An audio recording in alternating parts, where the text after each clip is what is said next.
Hola Cristian, de Paramundo Yates, enhorabuena por el partido, pero no por el resultado. Sí, lo que comentaba antes, que el resultado no habla de lo que fue el partido, porque lo trabajamos muy bien.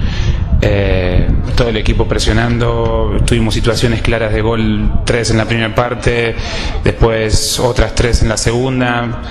Te vas un poquito como con tristeza por el resultado, pero por la actitud del equipo y de las jugadoras, uno se va desde este lado lleno y con fe y con ganas de cambiar esto y salir de este lugar.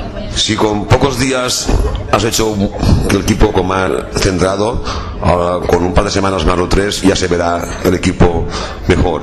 Eso espero, no sé, el trabajo táctico y eso, el que había hecho Xavi para mí era excelente y bueno, yo lo único que esta semana puse gana, ilusión y el amor que le tengo al fútbol. Sí, a veces cambiar un punto, una coma a un trabajo hecho, a veces parece que surta efecto. Bueno, esperemos que sea así.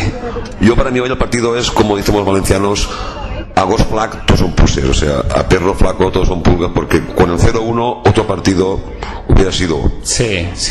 Aparte si tuvimos dos muy claras antes que nos hagan el gol ellas, tuvimos dos muy claras de Marta y bueno, si hubiésemos hecho esos goles quizás estaríamos hablando de otra cosa ahora, pero la verdad que el trabajo de todas, de Marta, de Trueno, no puedo decir nada y más que gracias por la actitud.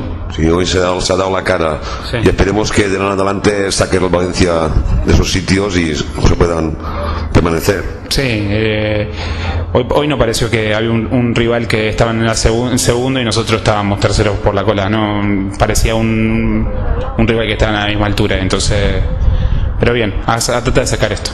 Suerte y a seguir trabajando. Muchas gracias.